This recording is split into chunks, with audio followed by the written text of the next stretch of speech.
교과서에 충실한 교과 토의 여디디아의 교충교토 시간입니다. 여러분 안녕하십니까? 오늘은 제7과 사랑의 본 모습이라는 제목으로 우리 함께 교과 연구를 진행하도록 하겠습니다. 교과서와 성경책을 미리 준비해 주시면 감사하겠습니다. 연구 범위입니다. 고린도전서 13장 전체, 마태복음 24장 12절, 갈라디아서 5장 22, 23절, 디모데전서 1장 14절, 요한일서 4장 8절입니다. 연구 범위 성경 본문을 꼭 펴서 여러 번 읽어주시기 바랍니다. 기억절 노래 들으시고 이어서 말씀 연구를 진행하겠습니다. 3기 7과 그런즉 믿음, 소망, 사랑 이 세 가지는 항상 있을 것인데 그 중에 제일은 사랑이라. 고린도전서 13장 13절.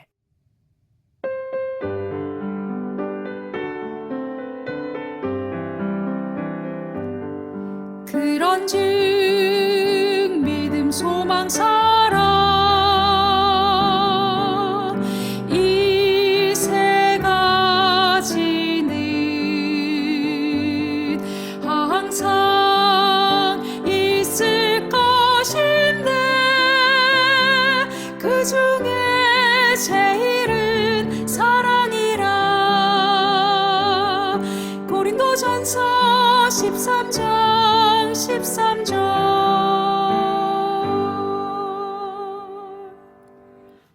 8월 9일 일요일입니다.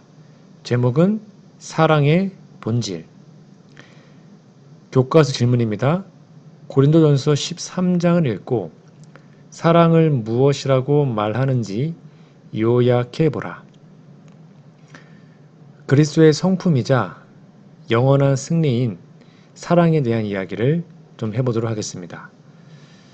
고린도전서 13장은 흔히 사랑장이라고 불리죠. 사도 바울이 본장에서 제시하는 사랑, 특별히 아가페 사랑은 단순한 인간적 감정이나 애착이 아니라 영적 삶 전체를 지배하는 하나님의 성품이자 신성한 삶의 원리입니다. 고린도 교회가 초자연적인 은사의 화려함에 도취되어 분열과 자랑에 빠져 있을 때 바울은 그 어떤 은사보다 비교할 수 없이 뛰어난 가장 좋은 길로서 사랑이 무엇인지를 세 가지 차원으로 통합하여 선포하고 있는데요. 첫 번째, 1절부터 3절에 보시면 사랑은 모든 영적 은사와 선한 행위에 참된 가치와 유익을 부여하는 절대적인 본질입니다. 즉 바울은 아무리 화려한 천사의 방언을 하고 미래를 내다보는 예언의 능력이 있고 모든 신학적 지식을 통달하고 산을 옮길 만한 절대적 믿음이 있다 하더라도 사랑이 없으면 소리나는 구리와 울리는 꽹과리와 같고 아무것도 아니라고 단언합니다. 심지어 자신의 모든 소유로 가난한 자를 구제하고 자기 몸을 불사르게 내어주는 극단적인 희생을 기울일지라도 그 동기에 그리스도의 이타적 사랑이 결여되어 있다면 그것은 자기 만족이나 교만의 변형일 뿐 하나님 앞에서는 아무 유익이 없어요. 사랑은 교회가 가진 모든 달란트와 봉사가 영혼을 살리는 열매를 맺게 하는 유일한 영적 생명력입니다. 두 번째, 사랑은 감정이 아닌 그리스도의 성품을 닮아가는 삶의 구체적인 실천 원리입니다. 4절부터 7절에 잘 나옵니다. 바울은 사랑을 추상적 개념으로 묶어두지 않고 15가지의 역동적인 행동적 속성을 통해 정의하죠. 무슨 말입니까? 사랑은 그냥 단순한 감정이 아니라 사랑은 오래 참고 온유하고 시기하지 아니하고 자랑하지 아니하고 교만하지 아니하고 무례 행하지 아니하고 자기 유에 구하지 아니하고 성내지 아니하고 악한 것을 생각지 아니하고 불의를 기뻐하지 아니하고 진리와 함께 기뻐하고 모든 것을 참으며 믿으며 바라고 견딘다 그랬죠. 즉 이러한 사랑의 속성들은 다름 아닌 십자가를 지신 예수 그리스도의 성품 그 자체입니다. 사랑은 조건에 따라 변하는 감정이 아니라 성령의 침례를 통해 자아가 죽고 그리스도로 거듭난 심령 안에 흘러나오는 하늘의 신성한 성품이라는 겁니다. 세 번째로 8절에서 13절에 보시면 사랑은 이 땅을 넘어 영원까지 이어지는 신앙의 완성이자 최고봉입니다. 지상에서의 사역을 위해 주어진 방언, 예언, 지식과 같은 은사들은 부분적인 것이고 세월이 지나면 폐하여지고 소멸합니다.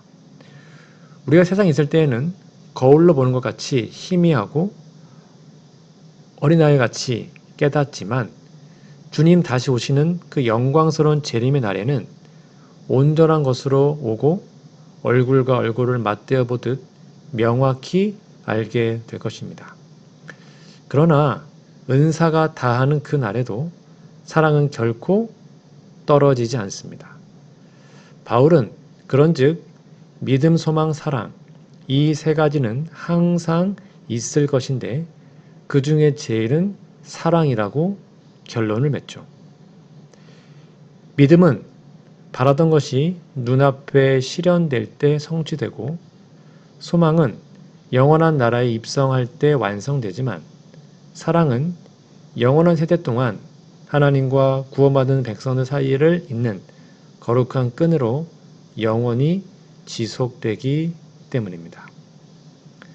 여러분, 우리는 이 고린도전서 13장에 나는 거룩한 거울 앞에서 우리 자신을 어떻게 비추어 보고 있습니까? 사랑이 없으면 아무것도 아님을 기억해야 합니다. 세상의 모든 화려한 것과 지식은 사라질 것입니다. 그러나 참된 사랑은 영원히 남아 있음을 꼭 기억하시기 바랍니다. 밑에 있는 두 번째 질문입니다. 마태복음 24장 12절을 읽어보라. 예수님은 무엇을 경고하시는가? 바로 불법의 범람과 사랑이 식어지는 것을 말하고 있는데요. 마태복음 24장은 세상 끝날과 재림의 징조를 밝히시는 예수님의 감람산 설교를 담고 있습니다. 그 중에서도 예수님께서는 12절 불법이 성함으로 많은 사람의 사랑이 식어지리라 라는 짧지만 매우 가슴 아프고 엄중한 경고를 던지십니다. 이 구절에서 구주께서 예고하신 종말론적 경고의 핵심은 세상과 교회에 밀려올 불법의 확산과 그로 인해 나타날 영적 냉담과 사랑의 상실이라는 심각한 영적 위기입니다. 예수님께서 경고하신 불법은 단순히 세상의 범죄율이 높아지는 사회적 현상만을 뜻하지 않습니다. 불법은 하나님의 거룩한 율법을 무시하고 그분의 계명을 거부하며 자아가 하나님 계명의 자리를 대신 차지하는 배교적 상태를 말하죠. 하나님의 율법은 그분의 성품이자 참된 사랑의 표준입니다. 따라서 불법이 범람한다는 것은 하나님 사랑과 이웃 사랑의 근간이 되는 거룩한 기준이 사회와 신앙 공동체 안에서 파괴됨을 뜻합니다. 사탄의 종말론적 대기만은 사람들로 하여금 하나님의 계명을 가볍게 여기도록 부추기는 것입니다. 그리고 거룩한 법의 울타리가 무너질 때 불법의 결과로 어김없이 찾아오는 비극이 바로 많은 사람의 사랑이 식어지는 현상이죠. 이 구절에서 식어진다고 표현된 사랑은 이기적인 감정이나 애정이 아니라 하나님과 형제를 향한 거룩한 아가페 사랑입니다. 세상의 불법과 이기심, 속임수와 악행이 팽배해지면 신자들조차도 사악한 세상 분위기에 물들어 영적 감화력을 잃어버리고 서로에 대한 신뢰와 따뜻한 동정심을 상실하게 됩니다. 이 경고는 특별히 재림신앙 공동체, 즉 우리 교회를 향한 매우 심각한 경종입니다. 무슨 말입니까? 남은 자손들마저도 불법이 판치는 세상의 세속적 정신에 비틀거리며 처음 사랑과 뜨거운 열정을 잃어버릴 수 있다는 것입니다.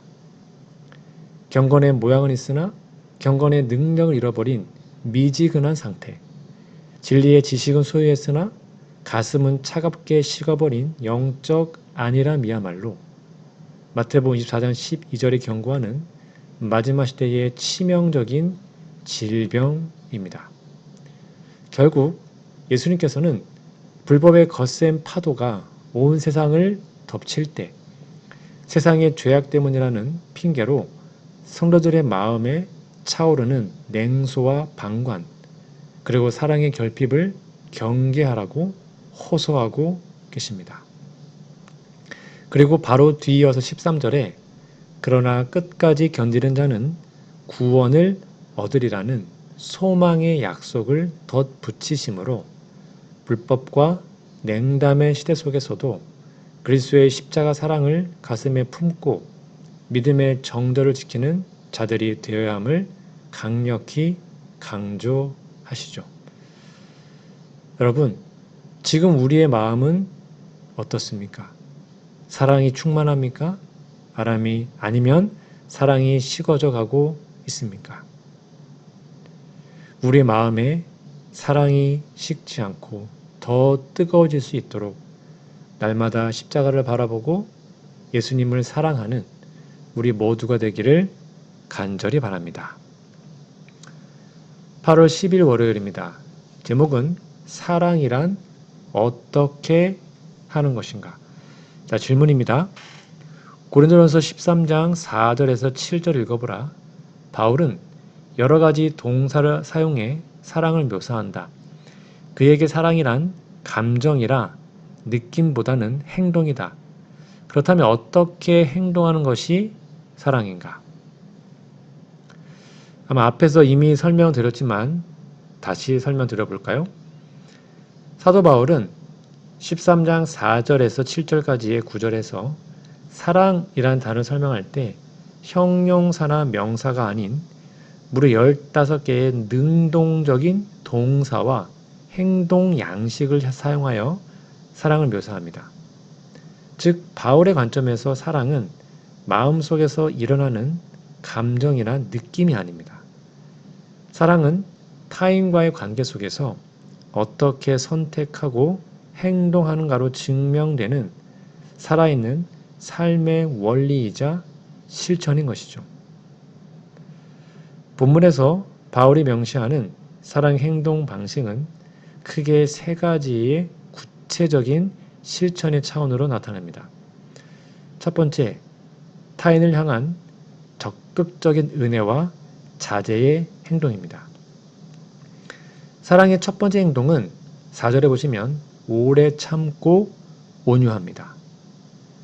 헬라 원문에서 오래 참음, 이 단어는 타인으로부터 오해나 상처, 억울한 일을 당했을 때 즉각적으로 분노를 터뜨리지 않고 인내하는 행동을 뜻하고, 온유함은 한 걸음 더 나아가 그에게 친절과 선을 베푸는 적극적인 행위를 의미합니다. 사랑은 누군가 나를 자극할 때 보복하는 대신 오래 기다려주며 상처를 준 자에게 도리어 적극적으로 친절을 뻗치는 행동입니다. 자아를 내려놓는 거룩한 절대 행동에 이어서 바울은 사랑이 무엇을 하지 않는가를 나열하며 자아중심적인 태도를 거절하는 행동 방식을 보여줍니다. 사랑은 타인의 성공을 시기하지 아니하고 자신을 자랑하거나 교만하게 부풀리지 않고 상대방에게 무례히 행치 않습니다. 특별히 사랑은 5절에 보니까 자기의 유익을 구하지 아니하고 성내지 아니하고 악한 것을 생각하지 아니한다고 선언합니다. 즉 사랑의 구체적인 행동은 나의 정당한 권리와 유익을 내세우기보다 타인의 유익을 먼저 배려하는 선택으로 나타납니다. 쉽게 분노를 분출하지 않고 타인이 내게 저지른 잘못의 목록을 머릿속에 셈하고 기억하려는 악한 생각을 단호히 거절하고 털어내는 것이 바로 사랑의 행동입니다. 세 번째는 진리와 함께 끝까지 품어주는 견딤의 행동인데요. 사랑은 타인의 불이나 비극을 보고 은근히 기뻐하는 이기심을 버리고 6절 오직 진리와 함께 기뻐하는 거룩한 동참입니다. 그리고 7절에서 사랑의 행위는 그 정점에 도달합니다. 모든 것을 참으며 모든 것을 믿으며 모든 것을 바라며 모든 것을 견디죠. 여기서 참는다라는 것은 타인의 허물과 약점을 비난하거나 퍼뜨리지 않고 은혜의 날개 아래 덮어주고 보호해주는 행동입니다. 믿고 바란다는 것은 연약하여 넘어진 형제라 할지라도 끝까지 그의 회복과 영적 가능성을 신뢰하며 소망을 포기하지 않는 것이며 견딘다라는 것은 어떤 시험과 시련의 풍랑 속에서도 충성스럽게 그 자리를 지켜내는 거룩한 재림 성도의 인내를 말합니다. 여러분, 이 15가지의 행동 동사들은 인간의 타고난 본성이나 의지력으로는 결코 이루어낼 수 없습니다. 이 사랑 행동들은 오직 날마다 성령의 침례를 통해 자아가 십자가에 못 박히고 우리 안에 사시는 예수 그리스도의 성품이 삶을 통해 흘러나올 때 비로소 성취되는 하늘의 열매인 것이죠. 오늘 우리의 마음속의 사랑은 그저 감정입니까? 아니면 행동으로 증명되고 있습니까?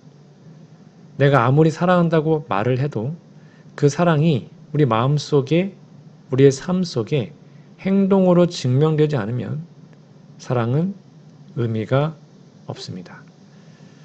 그러므로 타인의 허물을 덮어주고 그 영혼을 믿어주고 견디고 오래 참고 인내하는 자아를 포기하는 진정한 사랑의 모습이 우리 모두의 모습이 되기를 간절히 바랍니다.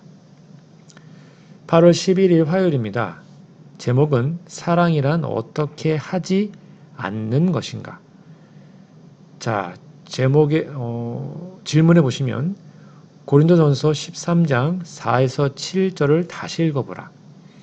왜 바울은 사랑의 특징을 긍정문뿐 아니라 부정문으로도 함께 서술했는가? 여러분, 이 본문을 다시 한번 읽어보시면 사랑을 정의할 때 긍정적 서술, 즉 사랑은 무엇을 행하는 것이라는 것도 중요하고 부정적 서술, 즉 사랑은 무엇을 하지 않는 것이라고도 정교하게 교차하며 설명하고 있죠. 무슨 말이에요?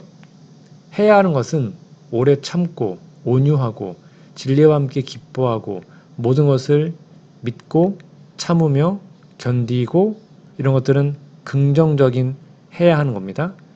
또 바울은 부정적으로 하지 말아야 될 것, 시기하지 않고 자랑하지 않고 교만하지 않고 무례행하지 않고 자기의 유익을 구하지 않고 성내지 않고 악한 것을 생각하지 않고 불의를 기뻐하지 않는다. 무려 8가지의 강력한 부정문들을 배치했습니다. 왜요?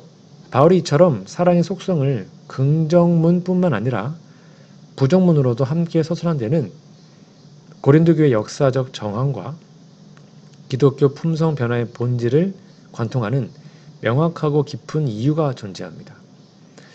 첫 번째, 고린도 교회의 영적 병폐를 진단하고 폭로하는 거울이었습니다.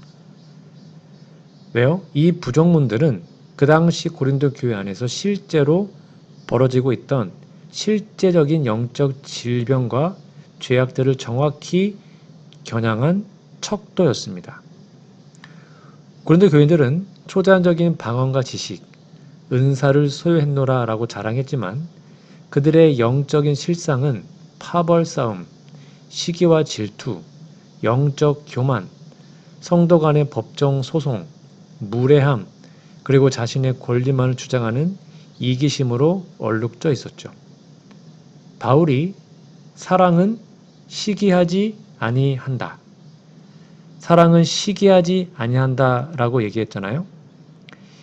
그리고 자랑하지 아니하고 무례행치 아니하고 등등 이런 부정문으로 적어내려간 항목들은 바로 고린도 교인들이 하나님과 형제 앞에서 저지르고 있었던 구체적인 죄의 목록이었던 겁니다. 바울은 참된 아가페 사랑의 빛을 비춤으로써 그들이 신령한 은사라는 허울 아래 감추고 있던 이기적인 자아와 가짜 사랑의 민낯을 직면하게 만든 겁니다. 두 번째, 참된 성화의 본질은 바로 벗어버림과 새로 입음의 동시성을 갖고 있습니다. 이게 무슨 말인가 하면 두 번째로 부정과 긍정의 조화는 성경적인 성화의 본질을 보여줍니다. 즉 기독교 신앙에서 성품의 변화는 단순히 선한 행동 및 몇 가지를 긍정적으로 하는 것으로 완성되지 않고 참된 성화는 거룩한 성품을 덧입는 동시에 내 안의 죄된 본성과 이기심의 뿌리를 적극적으로 잘라내고 거절하는 자아의 죽음, 부정이 수반되어야 합니다. 그래서 에베소서 4장의 가르침처럼 옛사람을 벗어버리는 것, 이거는 부정인 것이죠. 그리고 새 사람을 입는 것은 긍정이잖아요. 이 동전의 양면과 같습니다. 만약 사랑을 긍정적인 면, 친절과 포용으로만 정의한다면 사람들은 자기 안에 뿌리 깊게 남아있는 시기심과 무례함, 그리고 은밀한 이기심을 그대로 품은 채 난 사랑을 하고 있다. 이러한 치명적인 영적 자만에 빠질 수 있죠. 바울은 부정적 서술을 통해 참된 사랑이란 내 안의 이기심과 불의를 단호히 배제하고 거절하는 거룩한 싸움임을 일깨워 줍니다. 세 번째, 하나님의 성품의 완벽함과 자기 기만의 방지인데요. 셋째로 부정문은 거짓 사랑과 참된 아가페 사랑을 구별하는 거룩한 경계선 역할을 합니다. 인간적 감정이나 이기적인 애정 역시 겉으로는 온유해 보이고 참고 기다려주는 것처럼 보일 수 있어요. 그러나 인간적 사랑은 자기의 유익이 침해당하거나 상대가 나에게 상처를 줄 때 금세 성을 내고 악한 것을 곱씹으며 시기와 질투로 변질됩니다. 반면에 하늘로부터 내려오는 하나님의 아가페 사랑은 어떤 상황에서도 악을 기뻐하지 않고 자기의 유익을 구하지 않고 배타적인 정결함을 지닙니다. 하나님의 성품의 완벽함은 선을 향한 열정, 긍정뿐만 아니라 죄와 이기심에 대한 단호한 거절, 부정함이 완벽한 조화를 이룰 때 비로소 드러납니다. 결국 바울은 사랑을 긍정과 부정의 동사로서 조화롭게 서술하므로 사랑이란 단순히 따뜻한 감정이 아니라 성령의 침례를 통해 자아가 십자가에서 못 박힘으로 내 안의 이기심을 날마다 죽이고 그 빈자리에 그리스도의 온전한 성품을 채워나가는 실제적인 삶의 원리임을 선언한 것입니다. 여러분, 오늘 우리의 마음속에는 사랑의 긍정적인 면이 많습니까? 아니면 부정적인 면이 많습니까? 긍정적인 면은 더욱더 개발시켜야 되고 우리 안에 있는 부정적인 모습은 날마다 버려야 합니다. 그래서 내 안에 이기심은 죽어 사라지고 오직 우리 주 예수 그리스도의 거룩하고 아름다운 아가페 사랑만이 우리의 삶을 통해 나타나기를 간절히 바랍니다. 8월 12일 수요일입니다. 제목은 예수의 초상화. 자, 교과서 본문의 제목의 질문을 보시면 다음의 성경절들을 읽어보라. 예수님의 품성에 대해서 무엇을 알 수 있는가? 쭉 보시면 요한복음 13장, 디모데전서 1장, 디모데후서 1장, 요한일서 3장, 4장 꼭 읽어보시면 좋겠습니다. 정리하면 자기 비움과 희생으로 완성된 무조건적인 아가페 사랑으로 이해하시면 됩니다. 이 구절들에 나타난 예수님의 품성은 바로 하나의 찬란한 빛으로 모아 비추어지는데 성경이 증언하는 예수님의 품성은 한마디로 변함없고 포기하지 않은 희생적 사랑, 아가페 사랑이죠. 이 사랑은 단순한 관념이 아니라 타락한 인류를 구원하기 위해 그분의 생명까지 내어주신 실제적인 은혜의 실체입니다. 첫 번째, 예수님의 품성은 끝까지 포기하지 않은 변함없는 사랑입니다. 요한복음 13장 1절에서 예수님께서 십자가를 지시기 직전에 자기를 배반하고 버릴 제자들을 향해 세상에 있는 자기 사람들을 사랑하시되 끝까지 사랑하신다라고 증언했죠. 주님의 사랑은 우리의 공로나 상태에 따라 변하는 조건부 사랑이 아닙니다. 자신을 팔아넘길 유다의 발을 씻기시고 자신을 부인할 베드로를 바라보시며 눈물 흘렸던 그분의 품성은 인류의 모든 허물과 악함에도 불구하고 죽음보다 강한 사랑으로 우리를 끝까지 붙드시는 불변의 성품입니다. 두 번째, 예수님의 품성은 우리를 살리기 위해 그분의 목숨을 기꺼이 내어주신 절대적 희생입니다.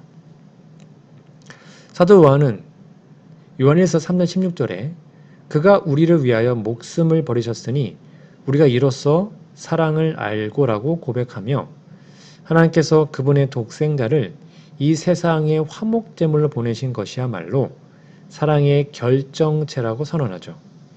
예수님은 우주의 왕좌와 영광을 버리시고 종의 형체를 입으셨으며 마침내 십자가에서 피를 흘리기까지 자기를 비우셨습니다. 이처럼 예수님의 품성은 자신의 영광을 구하는 이기심과 정반대편에 서 있는 전적으로 남을 살리기 위한 자기 희생 그 자체였던 것이죠. 세 번째, 예수님의 품성은 두려움을 쫓아내고 신자를 온전하게 변화시키는 풍성한 은혜의 원천입니다. 바울은 디모데에게 편지하며 우리 주의 은혜가 그리스도 예수 안에 있는 믿음과 사랑과 함께 풍성하게 넘쳤다라고 감격해 합니다. 핍박자요 포행자였던 사울을 이방인의 대사도로 변화시킨 것은 바로 예수님의 한량없는 은혜였습니다. 그러한 그리스도의 품성을 경험한 성도들에게 주어지는 것은 두려워하는 마음이 아니고 오직 능력과 사랑과 절제하는 마음이죠. 예수님의 사랑은 타락한 인간의 마음에 죄책감과 두려움을 몰아내고 그 자리에 거룩한 영적 능력과 온전한 자제력을 채워주는 거룩한 힘입니다. 네 번째로 예수님의 품성은 아버지 하나님과의 완벽한 연합에서 온 것인데요. 성도가 서로 나눠야 할 영적 표준입니다. 예수께서는 아버지께서 나를 사랑하신 것 같이 나도 너희를 사랑하였으니 나의 사랑 안에 거하라라고 말씀하십니다. 예수님의 사랑은 삼위일체 하나님의 영원한 사랑의 본질에서 유래한 것입니다. 그리고 구주께서는 그분의 십자가 사랑을 경험한 제자들에게 내가 너희를 사랑한 것 같이 너희도 서로 사랑하라는 새로운 계명을 주셨어요. 요한에서 4장 19에서 21절이 명확히 지적하듯 우리가 사랑함은 그가 먼저 우리를 사랑하셨습니다. 라는 진리 안에서 눈에 보이는 형제를 사랑하지 않는 자는 하나님을 사랑한다고 말할 수 없다는 거죠. 예수님의 품성은 신자들로 하여금 그분의 발자취를 따라 형제를 내 몸과 같이 사랑하게 만드는 거룩한 삶의 기준이 됩니다. 이처럼 예수님의 품성을 명확히 깨닫는 것이 곧 우리 구원의 핵심입니다. 이제 우리는 나를 위해 목숨을 버리신 주님의 사랑을 우리 마음에 이식받아야 합니다. 그분의 거룩한 성품을 세상에 드러내는 거울로 사랑하는 것이 필요한 것이죠. 여러분, 지금 우리는 예수님의 어떠한 모습을 닮아가고 있습니까? 예수님의 그 거룩한 품성이 우리의 삶에 나타나고 있습니까? 혹 그렇지 못하다면 날마다 더욱더 십자가를 바라보고 예수님의 거룩한 품성이 우리의 삶에 나타날 수 있도록 내 권리, 자존심 다 내려놓고 서로를 사랑하고 그분의 길을 따라가는 우리 모두가 되기를 간절히 바랍니다. 8월 13일 목요일입니다. 제목은 믿음, 소망, 사랑입니다. 자, 교과서 질문입니다. 재림의 날까지 우리는 믿음, 소망, 사랑을 삶의 기준으로 삼아야 한다. 이 세 가지는 성령의 힘입은 그리스도인의 온전한 삶을 상징한다. 사랑이야말로 하나님 자신의 본성을 설명해주는 유일한 덕목인 이유는 무엇인가? 여러분, 그리스도인이 재림의 날을 기다리며 광야 같은 이 세상을 살아갈 때 성령 하나님께서는 우리 마음에 믿음, 소망, 사랑이라는 세 가지 거룩한 영적 나침반을 주셨습니다. 믿음은 십자가에서 온전히 이루신 그리스도의 구원을 붙드는 뿌리이고, 소망은 마침내 구주께서 영광 중에 다시 오실 재림의 날을 바라보는 안테나입니다. 그러나 이 셋 중에서도 사랑이 단연 으뜸이며 하나님 자신의 존재와 본성을 정의하는 유일한 덕목이 되는 까닭은 성경 전체와 재림교회 신학을 잘 살펴봐야 합니다. 첫 번째, 수식어가 아닌 존재로서의 사랑이라는 겁니다. 사도 요한은 요한에서 4장 8절에 사랑하지 아니하는 자는 하나님을 알지 못하나니 이는 하나님은 사랑이시다라고 선언합니다. 성경은 하나님은 전능하시다, 하나님은 거룩하시다, 하나님은 공의로우시다라고 서술하지만 결코 하나님은 결코 전능 그 자체이시거나 하나님은 공의 그 자체다라고 쓰지 않습니다. 무슨 말이에요?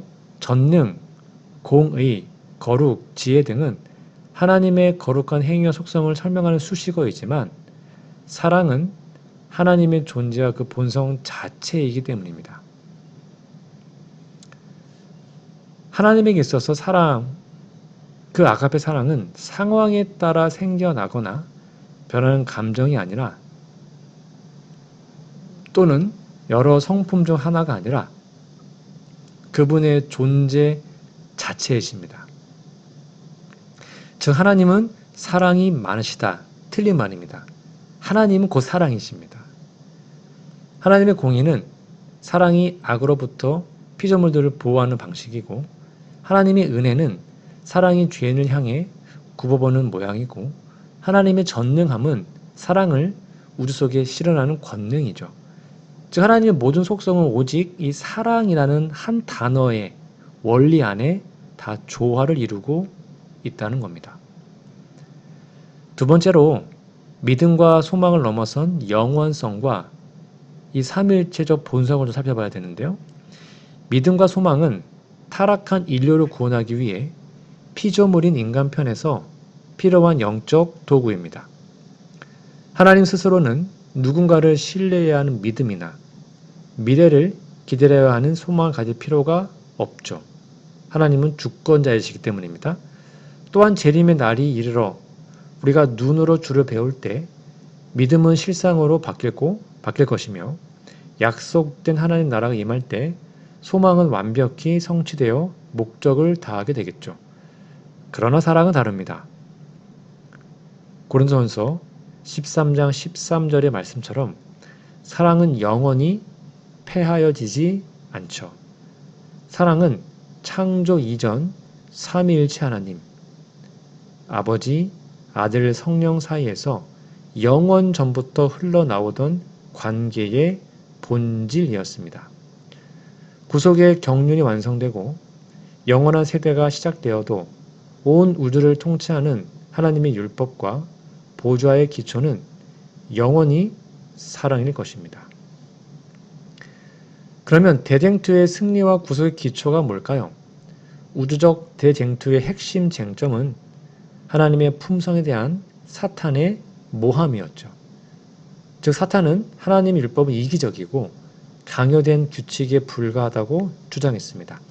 그러나 하나님께서는 칼과 권력의 힘이 아닌 오직 그분의 독생자를 이 땅에 화목제물로 내어주시는 십자가의 아가페 사랑으로 사탄의 거짓을 파하시고 그분의 본성이 온전히 사랑임을 우주 앞에 증명하셨습니다.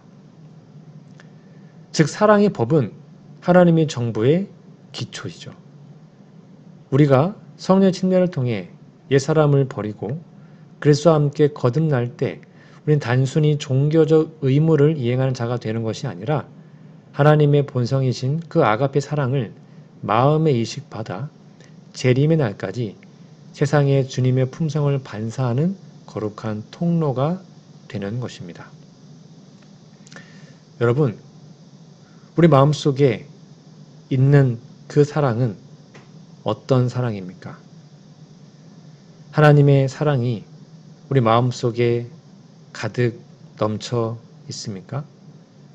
혹 그렇지 못하다면 주님, 내 안에는 사랑이 없사오니 오직 하나님의 본성이신 그리스도의 아가페 사랑으로 우리의 마음을 채워달라고 기도하시기 바랍니다.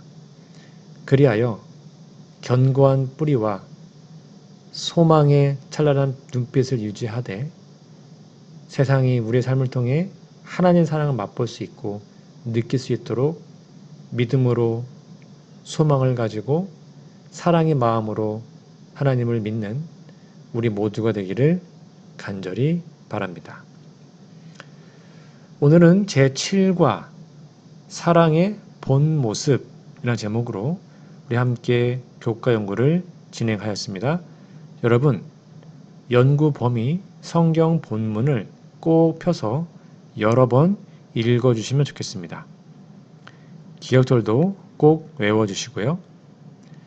다음 주에는요, 8과 부활하시는 그리스도의 능력이라는 제목으로 우리 교과 연구를 진행하겠습니다.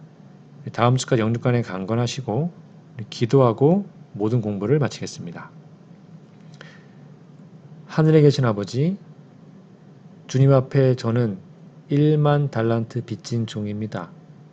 갚을 길 없는 그 사랑을 생각하면서 저 역시 너그러운 마음으로 하나님을 사랑하게 해 주시옵소서. 오늘도 주님의 사랑에 힘입어 오래 참는 사랑, 온유한 사랑, 진리와 함께 기뻐하는 사랑, 모든 것을 믿고 바라며 견디는 사랑을 실천하고 싶습니다. 오늘도 주님의 모습을 따르고 싶습니다. 시기하지 않고 자랑하지 않고 교만하지 않고 무례하지 않고 자기의 유익을 구하지 않고 성내지 않고 악한 생각하지 않고 불의를 기뻐하지 않는 삶을 살고 싶습니다. 주님의 사랑에 감사드립니다. 그 사랑을 깊이 묵상하며 헤아리고 싶습니다. 오늘 사람들을 만날 때마다 예수님이라면 어떻게 하셨을까? 이렇게 생각하며 말하고 행동하게 하옵소서. 이 어두운 죄악 세상에서 주님의 모습이 베일에 쌓인 듯 희미할지라도 언젠가 주님 얼굴을 맞대어 볼 날을 기대합니다. 굴하지 않는 믿음과 소망 속에서 사랑으로 서로 격려하게 하여 주시옵기를 예수님의 이름으로 간절히 기도합니다. 아멘.